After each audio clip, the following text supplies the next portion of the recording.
오늘 계시록 말씀을 가지고 함께 살펴보려고 합니다. 특별히 1장 8절 우리가 읽었었던 말씀, 나는 알파 오메가라, 이제도 있고 전에도 있었고 장차 올 자요 전능한 자라 하시더라. 여러분 믿으십니까? 우리 예수님께서 이 말씀으로 우리에게 나타내셨습니다. 성경 말씀은 잘 아시다시피 하나님의 말씀입니다. 그렇다면 하나님의 말씀이 여러분들의 삶 가운데 지금 어떤 영향을 주고 있습니까? 여러분들의 삶에 영향을 주는 것 가운데, 다시 말해서 성경 말씀이, 하나님의 말씀이 어떠한 위치에 있고 얼마나 큰 영향을 주고 있습니까? 그리고 성경 말씀은 또한 여러분들의 삶을 어디로 이끌고 어디로 향하게 하고 있습니까? 성경은 하나님의 창조에 대해서 크게 말합니다. 그리고 다음에 이어지는 타락이 있죠. 인간의 타락. 그리고 어떻게 되죠? 예수 그리스도께서 이 땅 가운데 오심으로 말미암아 모든 인간을 구원하십니다. 이것을 우리는 구속이라고 하죠. 크게 소위 많이들 아시겠지만 창타구 아시죠? 창조 타락 구속. 창조 타락 구속에 관련된 이런 죄인된 인간을 위해서 하나님께서 베푸신 그 구원의 은혜, 십자가 사랑과 관련된 이러한 것을 우리는 복음이라고 합니다. 이 성경 말씀 가운데 나타나 있는 복음을 늘 우리는 마음에 새기고, 또 계속적으로 우리 성령부 목사님들이 계속 설교해 주시지만 이 복음에 대해서 우리가 듣고 반응하고 있습니다. 그리고 이제 창조 타락 구속에서 끝나는 것이 아니라 또 한 가지 더 나아가서가 있는데, 바로 완성에 대한 부분입니다. 마지막 단계, 예수님의 재림에 대한 것이죠. 반드시 다시 오신다고 말씀하신 예수 그리스도의 그 말씀, 우리는 그것을 붙들면서 그 날을 기다리며 소망하며 오늘을 살아가고 있습니다. 제가 서두에 이런 것을 말씀드리는 이유는 무엇이냐면, 우리가 보통 신앙생활을 하면서 이 신앙생활을 편협하게 하는 부분 중에서 하나가 바로 우리가 오늘 들을 말씀인 계시록과 관련된 종말에 대한 부분이기 때문입니다. 우리는 성경을 일관되게 봐야 됩니다. 성경 말씀은 어느 것 하나만 강조하고 거기서 끝나지 않습니다. 성경 말씀은 구약 성경만 강조하지도 않고요, 또 신약만 강조하지도 않고요, 성경 처음 창세기부터 요한 계시록까지 66권 모든 것이 하나님의 말씀이고, 이 말씀을 통해서 우리에게 구원을 베푸시는, 그리고 우리를 통해서 영광 받길 원하시는 하나님의 뜻에 대해서 잘 기록되어져 있습니다.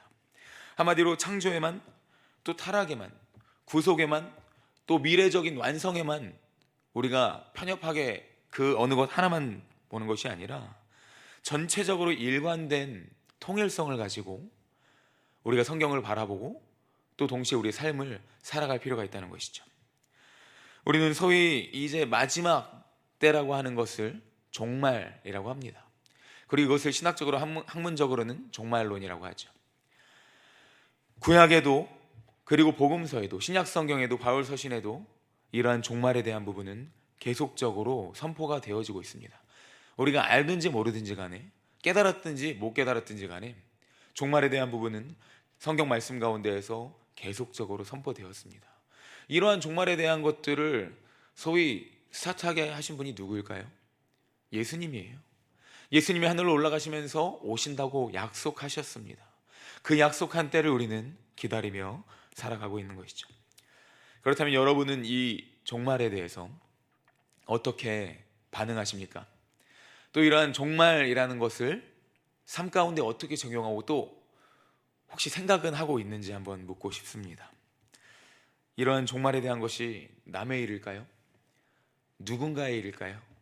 내 때는 아니야, 2000년대는 아닐 거야, 2020년대는 아닐 거야 하는 그러한 생각을 우리는 가질 수도 있고요. 먼 미래적인 일로서만 국한되는 것일까요? 우리가 깨달아 알아야 될 사실은 종말은 이미 진행형이에요. 이미 진행형이고, 또 동시에 이미 우리 삶 가운데 실제적으로 이루어지고 나타나지고 있습니다. 하나님께서는 말씀을 통해서 우리에게 선포하십니다. 특별히 계시록 말씀을 통해서 우리에게 말씀하시는 것이 무엇이냐면, 반드시 두 번째 심판이 있다는 거예요. 두 번째 심판이 있다는 거고, 최후의 심판의 그때에 알곡과 가라지가 구분될 것이고, 믿는 자와 믿지 않는 자가 확연히 구별될 것이다 라고 말씀하십니다. 하나님께서 이런 말씀을 통해서 우리에게 이 종말의 때라는 것이 정말로 있음을, 다른 것이 아니라 이 성경 말씀을 통해서 우리에게 말씀해 주고 계십니다. 우리가 그래서 깨달아야 될 것은 이 말씀을 통해서 과연 하나님께서 우리로 하여금 무엇을 깨닫기를 원하실까? 과연 이 요한계시록 말씀을 통하여서 우리로 하여금 어떤 삶으로 나아가길 원하실까? 도대체 알아먹을 수도 없는 단어들이 너무나도 많은 이 요한계시록 말씀을 통하여서 나는 무엇을 깨달아 알 수 있을까? 오늘 요한계시록의 개관적인 부분을, 서론적인 부분을 열어가면서 특별히 뒤의 내용을 못 다루는 것들은 아니지만 나중에 기회가 되면 함께 할 거지만 이것을 통해서 하나님께서 우리에게 계시의 말씀과 그리고 종말의 때에 어떻게 살아가길 원하시는지 이 말씀을 통해 깨닫길 원합니다. 오늘 여러분과 함께 요한계시록 서두의 말씀을 보면서 크게 두 가지를 살펴보길 원하는데요. 첫 번째는 아까 말씀드렸던 종말의 때는 현재 진행형이라는 것입니다. 종말은 현재도 진행되고 있다는 것이죠. 그리고 이 종말의 때에 두 번째로는 과연 이 때에 나는 누구인가에 대한 부분이에요. 존재론적인 측면에서 설교 말씀을 통해서도 계속 말씀을 드렸습니다. 마찬가지로 66권째 마지막 성경에서도 결국 말하는 것이 무엇이냐면 존재에 대한 부분이에요. 과연 우리가 누구인가에 대한 부분들. 오늘 이러한 종말론을 인식할 때 우리가 갖게 되는 신앙적인 유익들이 있습니다. 첫 번째로는 이것일 수 있죠. 종말론을 인식하고 또 이러한 요한계시록의 말씀 가운데 나의 존재를 분명히 인식했을 때 첫 번째로는 오늘 하루를 산다 할지라도 내가 분명한 목적을 가지고 살아갈 수 있어요. 나에게 오늘 하루만 주어진다 하더라도 내가 나의 참된 존재의 의미를 깨달았고 나의 창조주를 나는 알기에, 나는 믿기에 우리가 하루를 살아도 참되게 살아갈 수 있다는 것이죠. 그리고 두 번째로는 삶에 흘러가는 부분들이 있습니다. 흘러가는 모든 부분들 그것 자체 때문에 내 삶이 흔들리지 않고요, 삶의 순간 가운데에서 그것 자체 때문에 내 삶이 이렇게 오락가락 좌지우지 되지 않고요, 오히려 모든 것들 가운데 하나님의 뜻이 있음을 기억하며 결국 마지막 때에 모든 것을 하나님께서 완성시키시고 이루실 것을 소망하면서 되게 나의 삶을 흔드는 그 순간순간 환경 하나하나에 우리가 집착하지 않는다는 것이에요. 너무 미시적인 관점에서 내 삶을 바라보고 이것 때문에 힘들어하는 것이 아니라 오히려 큰 관점에서 나의 삶을 통해 이루실 하나님을 볼 수 있다는 것이죠. 마지막으로 이 모든 것들을 정리하는 건데요, 올바른 존재 인식을 통해서 그 무엇도 줄 수 없는 참된 평안을 우리가 누릴 수 있다는 것입니다.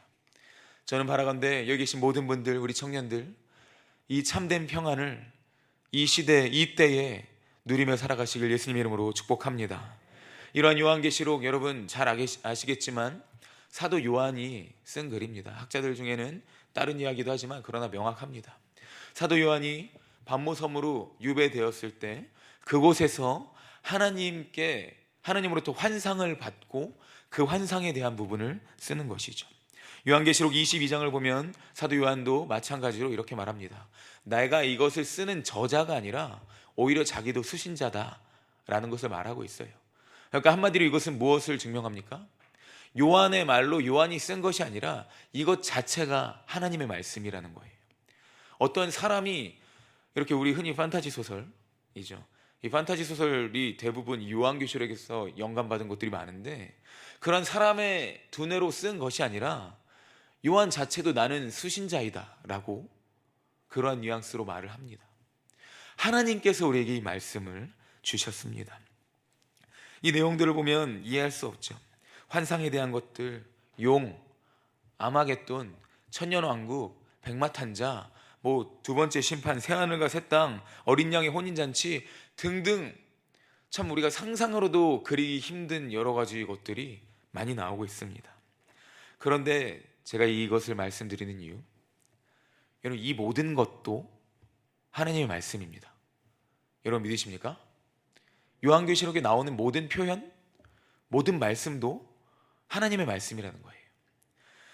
다만 이 말씀을 받을 때 우리가 가장 중요한 사실이 있어요. 우리 사이비에서 가장 쉽게 걸고 넘어가고 해석을 해주려고 하는 말씀이 뭐죠? 베스트셀러 중에 하나가 요한계시록이에요. 왜냐하면 아무 말 대잔치를 할 수 있어요.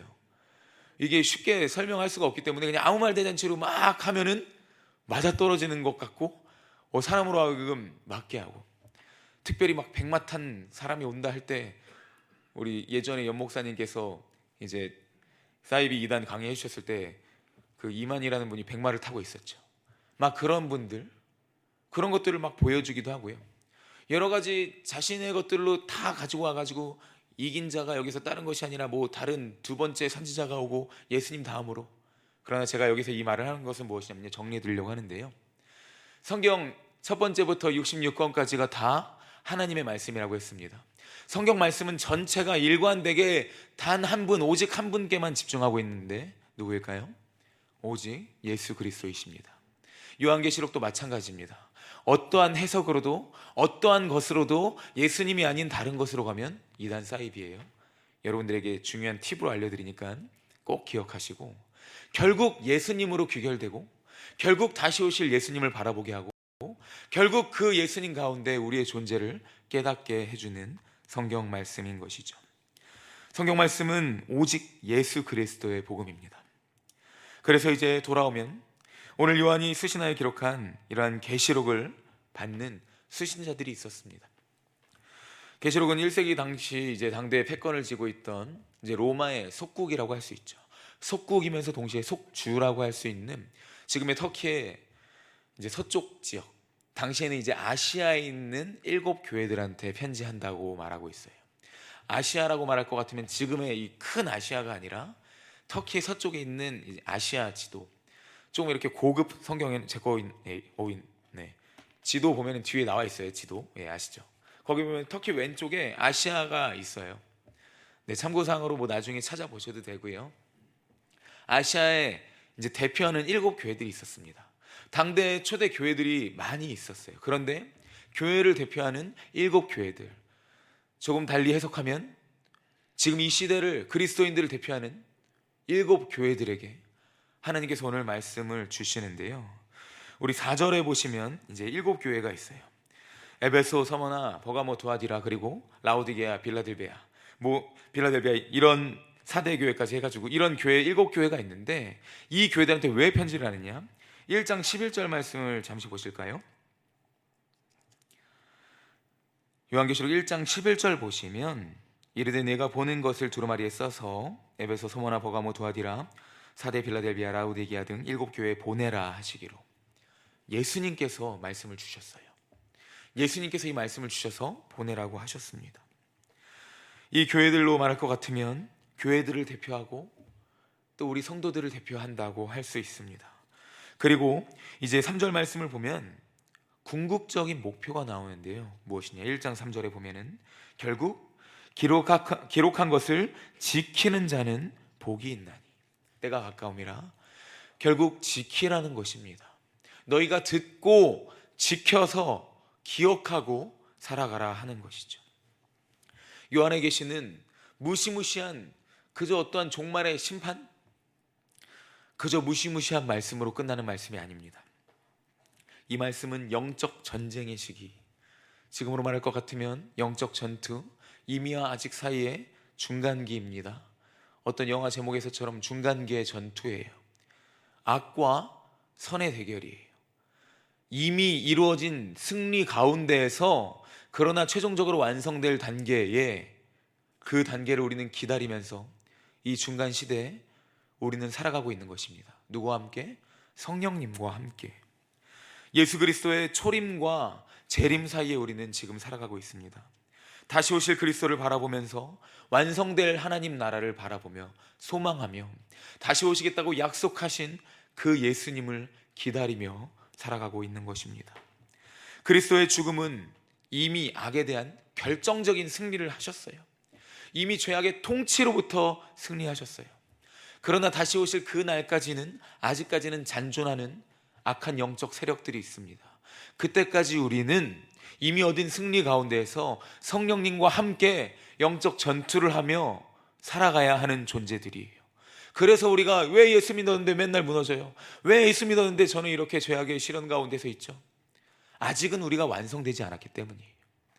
우리의 궁극적인 구원이, 하나님의 나라가 임하였지만 아직은 완성되지 않았기 때문입니다. 그러나 이것에서 우리가 슬퍼할 필요는 없습니다. 왜냐하면 하나님 나라를 기다리는 것이, 다시 오실 예수님을 기다리는 것이 우리에게는 소망이기 때문이에요. 우리에게는 절망 가운데 언제 오셔 기다리는 것이 아니라 소망함으로 날마다 우리는 이미 승리하였기에 최종적인 승리를 기다리며 맛볼기를 소망하며 기다린다는 것이죠. 그래서 정리하면 요한계시록은 성도로 하여금, 우리로 하여금 끝끝내 승리케 하신다는 승리의 노래입니다. 우리로 하여금 오늘 하루를 살아도 자신감을 가지고 확실한 정체성을 가지고 살아갈 수 있게 하는 책입니다. 여러분, 하루하루 공부하면서 미래를 그리면서 이 영적인 전투 가운데 우리를 둘러싼 것이 얼마나 많습니까? 어제도 넘어지신 분들 있고 오늘도 지신 분들 있을 거예요. 다음 주에 또 우리 무엇이 기다리는지 모릅니다. 하지만 이러한 모든 영적 전투 속에서도 이미 우리는 승리한 자들이며 그 승리의 노래를 부를 것이라는 확신을 가지며 살아가야 됩니다. 여러분, 마지막 날은 반드시 올 것입니다. 그때 모든 사람들은 심판을 받게 될 것이에요. 그리고 믿지 않는 자들은 말씀에 기록된 대로 둘째 사망의 최후를 맞이하고요, 예수 그리스도를 믿는 성도들은 예수님과 함께 그 영광을 누릴 것이에요. 우리는 날마다 이것을 소망하며 나아가야 됩니다. 여러분, 소망이 되십니까? 날마다 이 소망을 가져야 돼요. 요한계시록 갑자기 설교해가지고 분위기가 샤해지는 것이 아니라 여기 안에서 우리가 소망을 노래하며 나아가야 되는 것이에요. 이러한 요한계시록 편지를 쓰면서 요한은 먼저 하는 말이 있어요. 요한은 인사를 하면서 먼저 명확하게 정리해 주는 것이 있습니다. 저는 요한의 이 말씀, 하나님께서 요한을 통해서 주시는 말씀을 통해서 늘 성경 말씀을 준비할 때마다 참 요한의 필체에 늘 감격하며 감동을 하면서 이 설교 말씀을 준비합니다. 우리 한번 1장 5절에서 6절 말씀 다시 한번 읽도록 하겠습니다. 요한계시록 1장 5절에서 6절 말씀 한 목소리로 읽겠습니다. 또 충성된 증인으로 죽은 자들 가운데에서 먼저 나시고 땅의 임금들의 머리가 되신 예수 그리스도로 말미암아 은혜와 평강이 너희에게 있기를 원하노라. 우리를 사랑하사 그의 피로 우리 죄에서 우리를 해방하시고 그의 하나님 아버지 하나님을 위하여 우리를 나라와 제사장으로 삼으신 그에게 영광과 능력이 세세토록 있기를 원하노라. 아멘. 요한계시록 말씀을 시작하면서 이 말씀의 주인공이 누구인지 분명히 선포합니다. 이 말씀의 주체자가 누구이시고 또 이 말씀이 향하고 있는 그 한 분이 누구이신지, 우리 주 예수 그리스도이십니다. 오늘 요한은 말합니다. 1장 1절 가운데 이렇게 말하고 시작하죠. 예수 그리스도의 계시라. 이 말씀이 다른 사람의 말이 아니라는 거예요. 그리고 4절부터 7절까지 인사를 하죠. 인사를 하는 중간에 이런 말을 합니다. 예수 그리스도로 말미암아 은혜와 평강이 여러분들에게 있기를 원합니다. 예수 그리스도로 말미암아, 우리의 삶이 예수 그리스도로 말미암아 은혜와 평강이 넘친다는 것인데요, 그 예수님이 누구이십니까? 정리해 주죠. 이제도 계시고 전에도 계셨고 장차 오실 주님이십니다. 일곱 영 무엇입니까? 성령과 함께 하시는 분이십니다. 즉 그리고 또한 충성된 증인이시며 죽은 자들 가운데서 먼저 나시고 땅의 임금들의 머리가 되셨으며 우리에게 은혜와 평강을 주시는 분, 바로 이분이 우리 주 예수 그리스도라는 사실입니다. 여러분이 믿는, 그리고 여러분이 기다리는 예수님입니다. 여러분, 예수님을 믿기만 하나요? 아니면 오시기를 기다리나요? 믿으면서 동시에 우리는 또한 기다려야 됩니다.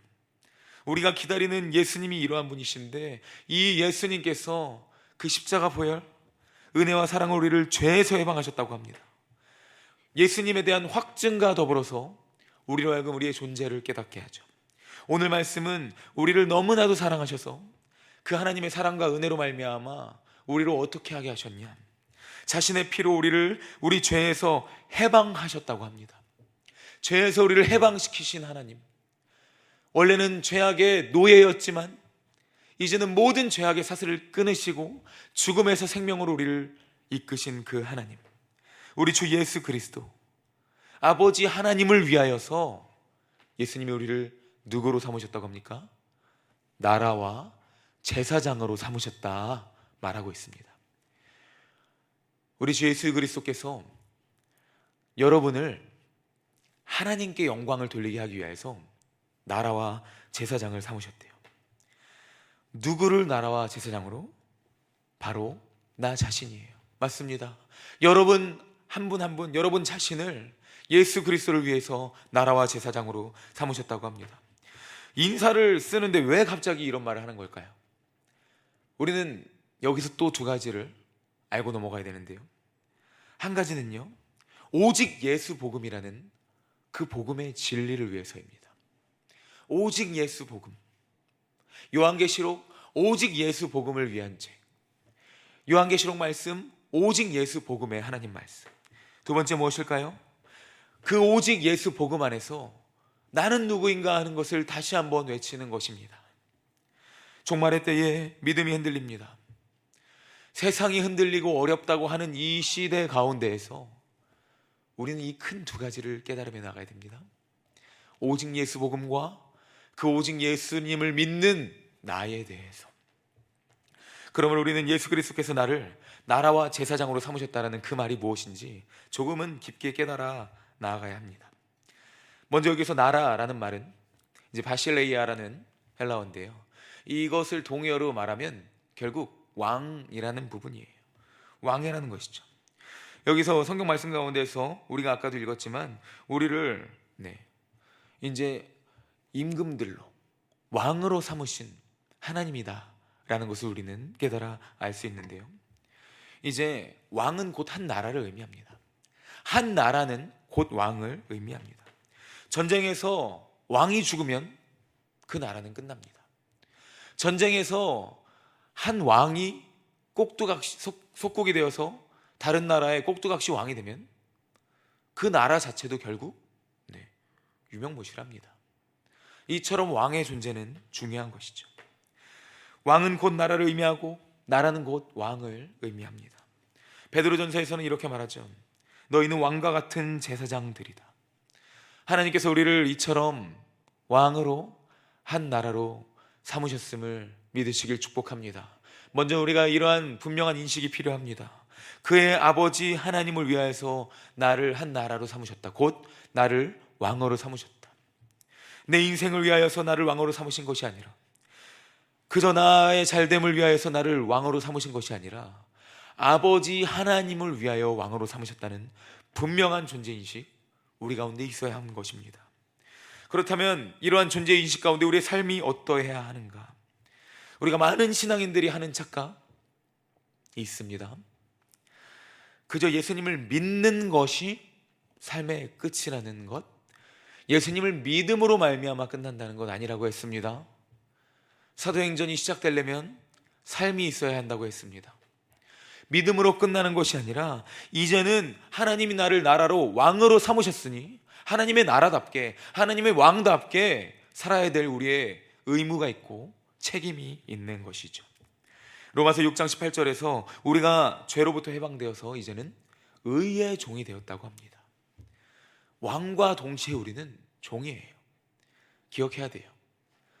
그저 왕으로 살아가지고 자꾸 하나님께서 우리에게 어떠한 이 사랑을 베푸시니까 마치 이게 당연한 나의 권리인 마냥 당연하게 생각하는 사람들이 많습니다. 내 삶의 주인이고 내가 진짜 왕이다. 내 삶의 모든 것들은 내가 통치한다. 이것은 여러분들이 아니라 예수님을 믿지 않는 사람들의 고백이에요. 하지만 예수님을 믿는 우리는 예수님이 우리를 한 나라로 왕으로 삼으셨다고 했습니다. 하나님을 위하여서 우리는 더 이상 죄 안에 갇혀 있는 것이 아니라 하나님 안에서 참 자유를 지닌 하나님 안에서 무엇이든지 할 수 있는 왕으로 삼으셨다. 이 사실을 깨달아야 되는 것이죠. 많은 사람들이 점점 이제 나이가 들면 참 이게 공식적으로 점점 이렇게 필터링이라고 해야 될까요? 점점 줄어요. 너무나도 많이. 중1 때 막 50명 대부흥했었는데 지금 막 뭐 예를 들어서 30살 뭐 25살 손 들어보세요 하면 막 10분의 1, 11조도 아니고 5명 남아있고 그런 식으로 있습니다. 이 인생의 우선순위에서 점점 하나님이 뒤로 밀려나는, 분명히 하나님이 나를 왕으로 삼으셔서 하나님 안에서의 왕이 돼야 되는데 내 인생에 스스로가 왕이 되어서 모든 것들을 판단하는 인생, 하나님을 뒤로하는 인생, 이런 어리석은 왕이 되어서는 안 됩니다. 여러분, 하나님 나라의 왕인데 왜 마치 이미 패배한 나라인데 사단 왕국의 속국이 되어서 그런 꼭두각시의 인생을 우리가 살아가고 있습니까? 우리는 참 자유를 지닌 존재입니다. 하나님 안에서 이 자유를 맛보시길 소망합니다.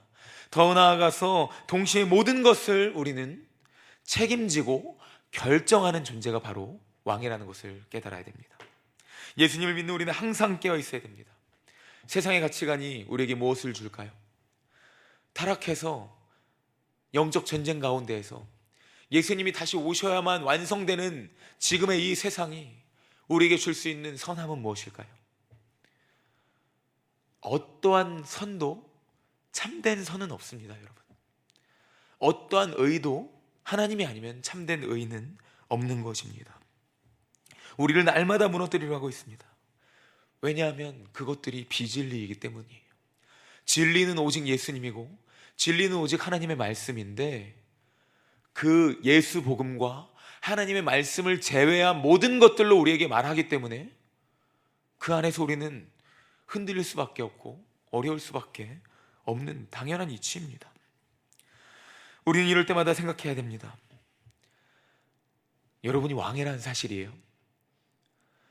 우리를 흔드는 그 비진리에 대한 것들 때문에, 그 작은 가치들 때문에 여러분 흔들리지 마세요.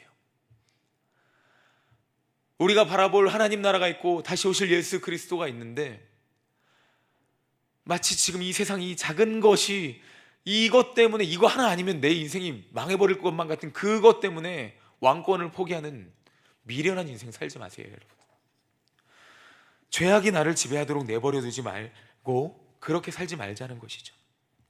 왕은 책임감이 있다고 했습니다. 자유함 가운데에서 동시에 책임감이 있습니다. 이것이 어쩌면 우리에게는 불편할 수도 있지만요, 그러나 거룩한 부담감으로써 하나님께서 우리에게 주시는 책임감인 것이죠. 세상이 우리에게 계속 우리를 떼어내려고 하지만 그러나 우리는 계속적으로 더 하나님께 가까이 나아가는 인생이 되어야 한다는 것입니다. 이럴 때일수록 더욱 왕의 책임감을 가져야 됩니다. 학교에서, 직장에서 누구를 위한, 무엇을 위한 최선으로 살아가고 있습니까? 요한계시록은 계속해서 존재에 대해 말하고 있습니다. 이 종말의 때에 예수님을 아는가?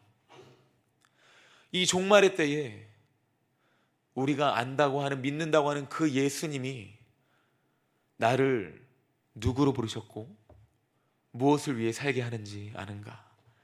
계속 물어보고 있습니다. 오직 하나님의 이름을 높이고 하나님께만 영광 돌리는 삶을 살아가십시오. 여러분, 이 복음의 비밀을 경험하시길 축복합니다. 고난인 것 같은데요, 이것이 기쁨이고요. 너무 괴로움이고 참고 견디는 것 같은데 결국 이것이 하나님 나라를 향한 소망이라는 것이에요. 진정한 평안이라는 것입니다. 그리고 이제 왕이 된다는 것, 또 마지막으로 말하는데요, 자유함과 책임감과 동시에 우리는 왕 중에 왕이 누구이신지 기억해야 됩니다. 1장 5절 말씀에서 이렇게 말합니다. 중간부터 제가 읽겠습니다. 땅의 임금들의 머리가 되신 예수 그리스도로 말미암아. 왕 중에 왕이 누구이십니까? 우리의 머리 되신 분, 임금들의 머리 되신 분이 누구이십니까? 모든 만왕 중에 왕, 진정한 통치자가 누구이시죠? 예수 그리스도이셔요. 말씀에서 분명히 이것을 증명하고 있습니다. 그러므로 여러분, 다른 왕을 따라가지 마십시오. 우리가 여기서 왕이라고 하면 은유적인 표현으로 수많은 것들을 갖다 붙일 수 있습니다. 여러분들에게 왕은 누구입니까? 여러분들에게 지금 왕은 무엇입니까? 과연 내 인생의 왕은 도대체 누구여가지고 내가 그 왕을 따라가고 그 왕을 위해 살고 있습니까? 우리에게 왕은 오직 한 분밖에 없습니다. 오직 예수님밖에 없는 줄로 믿습니다. 오직 예수님만이 나의 왕이 되셔야 돼요. 다른 것이 왕이 되면 결국 우리는 그것을 따라가는 어리석음과 미련함으로 살아가게 되는 것이죠. 우리가 이제 그러므로 왕 되신 주, 나의 왕 되신 분이 계시니 더 이상 죄악의 종 노릇해서는 안 됩니다. 오직 우리는 의의 종이 되어서 하나님 아버지의 자녀가 되어서 아버지만을 따라가야 됩니다. 이것이 우리를 나라로 삼으셨다라는 것이고요. 그렇다면 이어서 나오는 건 나라와 제사장 삼으셨다고 하는데, 제사장이 무엇일까요? 예수 그리스도께서 우리를 왕으로도 삼으시고 또한 제사장으로 삼으셨다고 말하고 있습니다. 제사장은 어떤 사람일까요? 소위 말해서 제사장은요, 정말 쉽지 않은 인생입니다. 왜 쉽지 않은 인생이냐? 모든 것을 늘 하나님 말씀만 지켜 행하고 모든 것을 다 하나님 뜻만 지켜 행해야 됐어요. 만약에 그렇게 안 하면 어떻게 되는 줄 알아요? 여러분, 되게 단순해요. 죽어요. 누가 제사장 되고 싶다고 했어요. 그런데 여러분, 제사장은요, 하나님이 주신 가장 존귀한 직분이었어요. 하나님은 구약에 레위 자손들을 제사장으로 삼으셔서, 아론의 자손들, 그래서 이제 그들로 하여금 하나님 앞으로 나와서 하나님과 교제하고 하나님께로부터 하나님께서 주시는 그 죄사함과 평안과 안식과 기쁨을 가장 먼저 대표적으로 직접적으로 누리는 자들이 되게 하신 게 제사장들입니다. 하나님이 이 시대 가운데 우리를 누구로 부르셨을까요? 여러분, 어떤 분들 되게 굉장히 크게 착각하는 분들이 있어요. 이렇게 목회자는 제사장, 그리고 평신도는 백성. 여러분, 이런 정말 말도 안 되는 것은 기억 안 하셔도 됩니다. 하나님께서 여러분들 모두를 제사장으로 삼으셨어요. 여러분 믿으십니까? 여러분 모두가 하나님 나라의 제사장이에요. 목사 안수 받는다고 목사님이 제사장이 아니에요, 여러분. 여러분은 그저 광야길을 졸졸 따라다니는 백성 이런 걸로 착각하면 절대 안 됩니다, 여러분. 여러분들 한 명 한 명이 제사장이에요. 제사장은 자신의 삶을 그저 자신의 뜻대로 살아가는 사람이 아닙니다. 경건하고 거룩하고 구별되게 살아가며 하나님이 세우신 직분, 하나님이 세우신 사람이라는 것이에요. 오늘 요한계시록 말씀 가운데서 요한이 말하고 있습니다. 예수님께서 우리를 제사장으로 삼으셨다. 우리를 제사장으로 삼으셨다. 아버지 하나님을 위하여 우리를 제사장으로 삼으셨다 말하고 있습니다. 우리 삶 속에서 늘 거룩하고 경건하게 구별되어서 우리 삶을 하나님이 기뻐하시는 거룩한 산 제물로 드리는 게 우리 삶이 되어야 된다는 것이죠. 여러분, 자루나 오르나 치우치지 마십시오. 말세의 이단, 타협하는 신앙, 영적인 자기만족, 나태함, 영적인 게으름, 우상숭배, 여기서 우상이라고 말할 것 같으면 수많은 가치관, 그러한 문화들이 될 수도 있겠죠. 음행, 맹목적인 경제적 풍요를 누리길 원하는 삶 등등, 사단 마귀가 어떠한 형태로든 우리 삶을 뒤흔듭니다. 어떠한 형태로든 우리가 제사장인 걸 망각하게 합니다. 그리고 그냥 살아가도 된다고 합니다. 참, 은혜 언약 가운데서 감사한 것은 무엇이냐면, 예수님을 믿어서 우리가 은혜 언약 가운데 예수님으로 말미암아 제사장 된 것이지, 구약 백성인 우리가 제사장이었는데 이런 행실을 하죠? 바로 죽습니다, 여러분. 그러나 하나님은 우리를 죽이려고 이 자리에 놓으신 게 아니에요. 우리가 누구인지 알았다면 이 은혜와 사랑과 이러한 모든 것들을 풍요롭게 누리고 그 안에서 참된 평안과 기쁨을 맛보라고 우리에게 제사장 직분을 주신 것입니다. 사랑하는 여러분, 우리는 중간지대에 살고 있다고 했습니다. 이미와 아직의 시대라고 했습니다. 오늘 설교 제목이 구원 ING인데, 구원은 이미 이루어졌으나 그러나 최종적으로 완성된 구원이 아니에요. 이미 나 이룬 구원이라고 그렇게 그저 자만하게 방종하면서 살아가면 결국 그 가운데 우리는 방종하는 자로 끝나버립니다. 진정한 구원이 무엇인지도 모르고 어쩌면 그 사람이 구원받은 자인가? 정말 의심할 수밖에 없어요. 우리가 정말로 구원받은 자라면, 그리고 장차 오실 예수 그리스도를 바라보며 이 구원을 살아가는 자들이라면 이 영적인 전투 치열하게 살아가야 됩니다. 예수님이 다시 오실 때까지 이 싸움은 계속될 거예요, 여러분.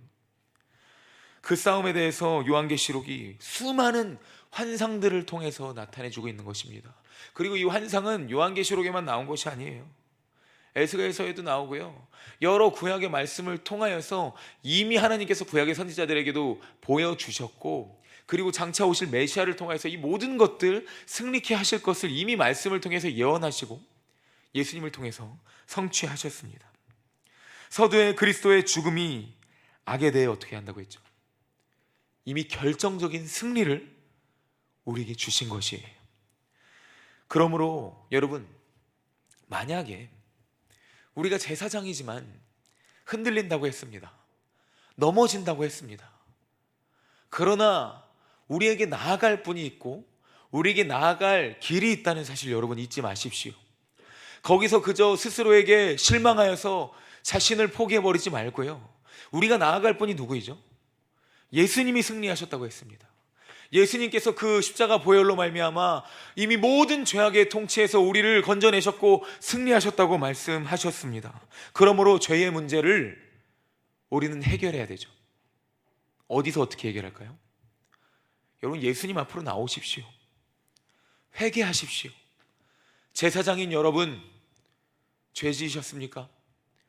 예수님께로 나와 회개하십시오. 그 예수님이 모든 것을 해결하셨고 우리에게 승리를 주셨고 모든 것들 가운데 우리에게 승리를 주시는, 우리의 죄를 해결하시는 분이시기 때문입니다.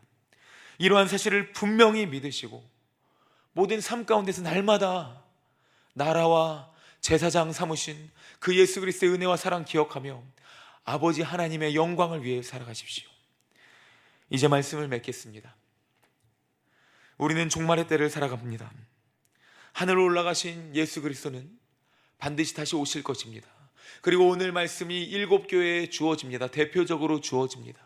그들을 칭찬도 하고 책망도 하면서 우리 교회가, 성도가 어떻게 살아가야 되는지 요한계시록은 보여주고요, 또 뒤에 수많은 전투와 또 새하늘과 새 땅을 보여주시면서, 그리고 우리가 장차 어떠한 존재가 될 것인지, 예수님이 어떻게 오실지 환상을 통해 보여주면서 우리로 하여금 요한계시록 말씀은 날마다 소망을 가지며 우리의 이 나의 책임, 직분, 나라와 제사장, 하나님 나라의 왕, 하나님 나라의 제사장, 이 직분을 소망 가운데 행하게 해주고 있습니다.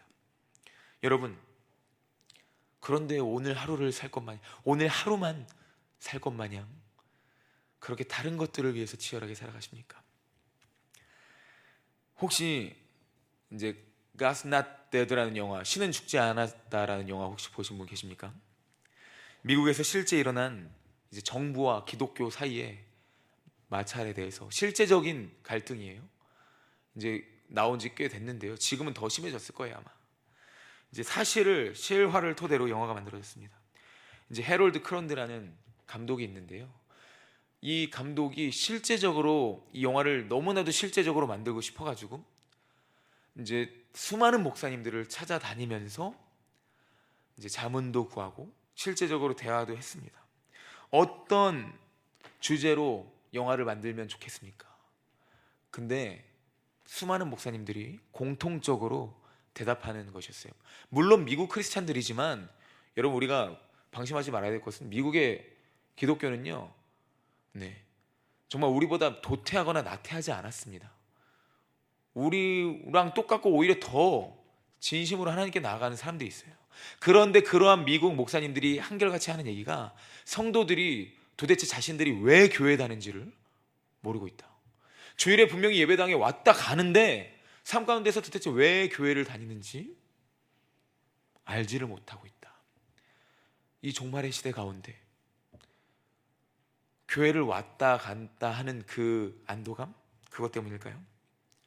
그러한 답을 제시하기 위해서 이제 크롱크는요, 미국에서 실제로 일어났던 일을 토대로 만든 그 영화가 바로 이 가스 나떼드인데요, 신은 죽지 않았습니다. 이 영화에서 한 여교사가 나옵니다. 이제 여 교사가 신실한 크리스찬이었어요. 학교에 학생들을 가르치는 교사였는데, 이제 미국에서 실제적으로 어떤 주에서 금지된 것이 무엇이었냐면 수업 시간에 일체 종교에 대한 이야기를 하면은 안 돼요. 절대로 복음을 전해서는 안 되고요. 예수님과 관련된 이야기도 하면 안 되는데, 어떠한 친구가 물어봅니다. 이제 간디가 많은 사람을 사랑하였고 많은 사람들을 사랑하면서 나아갔는데, 이제 간디, 마하트마 간디에서, 근데 예수님의 사랑이 이것과 같은가요? 물어봤더니 선생님이 예수님의 사랑에 대해서 설명을 해주었어요. 학생들이 이것을 듣고 어떻게 할까요? 바로 신고했어요. 선생님이 교단에서, 교탁에서 예수님 사랑 전했다고. 근데 이것이 되게 우리는 가볍게 여겨질 것 같은데 미국은 좀 그렇지 않나 봐요. 이것이 조금 심각해져서 법원 판결에까지 넘어갔습니다. 선생님이 특정 종교를 강요했고, 그리고 선생님이 특정 종교에 대해서 언급했다라고 하면서 교사직 파면에 대한 부분으로 이제 법원 판결에까지 나아갑니다. 이제 그 판결 가운데에서 선생님은 굉장히 간단했어요. 무엇이냐? 교탁에서 예수님 이름 말한 거 죄송합니다. 잘못했습니다. 이제 다시는 예수님 이름 내가 교단에서 말 안 하고 사과합니다. 그러면 이제 법원에서도 어느 정도 뭐 좀 이렇게 주의를 주고 끝낼 수 있었겠죠. 방법은 간단했습니다. 그런데 이 선생님이 무엇이라 말하냐? 대사 가운데 이런 게 있습니다. 끝까지, 나는 끝까지 그렇게 말할 수 없다. 나는 특정 종교를 강요했다거나 설득한 적도 없고 그저 예수님의 사랑, 예수님의 진리만을 말했을 뿐이다. 나는 잘못한 것이 없다라고 했습니다. 재판이 점점 불리한 쪽으로 작용되었고요. 결국 선생님은 파면에 가까이 이릅니다. 교사로서의 지금까지 해왔던 모든 것들을 잃을 위기에 놓여지게 되었죠. 선생님도 법원에서는 굉장히 강해 보였지만 영화에서 보면 집으로 돌아와서 막 밤새도록 울면서 기도해요. 울면서 기도하는 가운데 정말 쉽지 않습니다. 너무 괴롭습니다. 기도하고 있는데요. 그때에 또 영화에서 되게 감동적인 장면이 뭐였냐면, 선생님을 응원하는 또 학생들, 크리스찬 학생들이 있었어요. 밤에 선생님 집 앞에 찾아가지고 이렇게 한두 명이 노래하기 시작하는데요. 주 하나님 지으신 모든 세계를 찬양합니다. 그 가사를 찬양하면서 뭐 가사 중에 그런 게 있죠. 하늘의 별 울려 퍼지는 내 성, 주의 솜씨 노래하도다 우주에 찾네 고백하면서 모든 순간 가운데에서도 하나님이 행하신 일은 변치 않는다는 거예요. 그리고 후렴 가사를 이제 직역하고 의역하면 이거죠. 내 영혼 노래하네 나의 구원자 나의 하나님을. 우리 흔히 주님의 높고 위대하심을 내 영혼을 노래하네 알고 계시죠? 내 영혼이 찬양합니다. 주님의 높고 위대하심을, 나를 구원하신 그 하나님을 찬양합니다. 학생들이 노래를 해줬고, 선생님은 눈물로 그냥 끝낸 것이 아니라, 그래 우리 하나님 살아계시지, 내가 나아가리라 하고선 마음을 굳게 결심하고 법원으로 나아갑니다. 법원에서 이제 마지막 신문이 주어집니다. 도대체 왜 당신이 그렇게 고집을 부리고 있냐? 그때 선생님이 마지막으로 자신이 파면될 것까지 각오하고, 기도할 때 그렇게 기도했거든요. 파면되더라도 진리를 선포하겠다. 그리고 이렇게 말합니다. 예수님께서 말씀을 통하여서 저에게 이 말씀을 해주셨습니다. 너희는 나를 누구라 하느냐? 그때 선생님이 이렇게 말했다고 합니다. 저는 예수님께 이렇게 말할 수밖에 없습니다. 주는 그리스도시요 살아계신 하나님의 아들이십니다. 아멘. 결국 살아계신 하나님이시기에 선생님은 이 말을 할 수밖에 없었고요. 그 가운데에서 결국 극적으로 법원에서 무죄 판결을 내리고 선생님에게 교사 파면권을 없앴습니다. 모든 것을 걸고 나아갈 수밖에 없는 그 미국의 현실이었고요. 우리나라도 점점 이러한 법들이 생겨나고 있고요. 이 종말의 때에, 영적 전투의 때에 이러한 것뿐만 아니라 우리의 삶을 실제적으로 흔들고 있는 삶의 실제적인 현실들이 있습니다. 여러분들은 어떻게 살아가실 것입니까? 하나님 우리를 나라와 제사장 삼으셨습니다. 다시 오실 예수님을 소망하며 우리가 날마다 기억하길 원합니다. 하나님이 나를 이 땅에 보내심은, 나를 나라와 제사장, 나를 왕으로 삼으시고 하나님의 자녀 삼으심은 아버지 되신 하나님의 영광을 위하여서다. 날마다 이 사실 기억하시며 이 믿음으로, 이 삶으로 내일도, 일주일도, 또 평생을 살아가시는 우리 모든 청년들 되시기를, 모든 분들 되시기를 예수님의 이름으로 축복합니다. 아멘. 함께 찬양하겠습니다.